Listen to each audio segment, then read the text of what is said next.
So this initiative is really, really important because it affects and impacts the culture, the economy, and the community of our state of Vermont. It does so by supporting the people and the businesses they have started and they're running that are part of that working landscape that we all hold so dear. These people, the ones who do the work in the fields and the forests, in the barns and the sheds, in the processing plants, and in our stores, these people are the ones I believe, and I think those of us who work in this field believe, truly hold the soul of the state in their hard working hands. The Working Lands Enterprise Initiative provides for a deeper investment in our agriculture and food systems in the state of Vermont. And it represents an historic initiative on the part of the state to advance Vermont's forestry and forest product sector in a way that's never been done before. And I want to take a moment to underscore this point. It's been a privilege to work with Commissioner Snyder and stand up and recognize the forest products and forestry industry in the state of Vermont for its enormous importance as a component, the largest component of our working landscape, and a huge and underdeveloped element of our economies and frankly of our communities.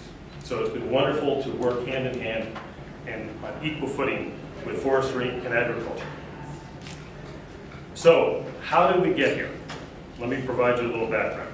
As I mentioned, the Vermont Council on Rural Development, led by Paul Costello, led the Council on the Future of Vermont about 5 or 6 years ago, where the 97% of the Vermonters they talked to indicated they value the working landscape as their #1 value.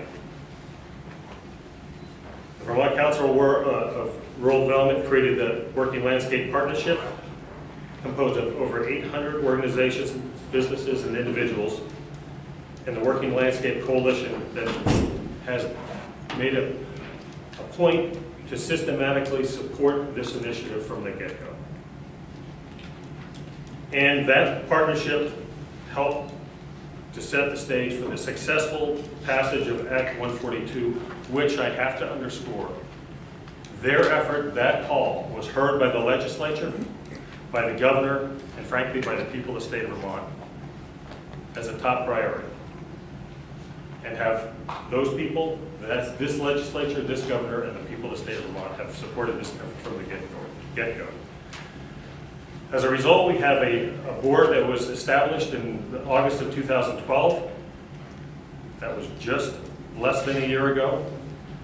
They have worked hard together to build a new program in enormously short order, creating processes and policies and making strategic investment decisions. All started August 25th, less than a year ago.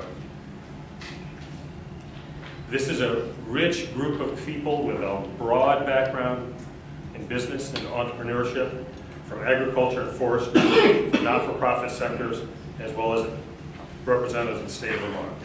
And I want to thank the governor because he has made it clear from the get-go that there are no boundaries, there are no silos in state government, and that we work across agencies to get the job done. And this is an example of that. So the board got started in August, set up its governance structure, created a funding program, and released the RFPs by November 29th.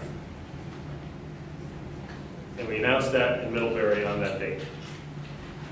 And let me tell you, that was quite an effort, and it was responded to in an amazing way by close to 400 applicants representing close to $12 million from 14 counties in the state of Vermont, all applying for a $900,000 pool of money.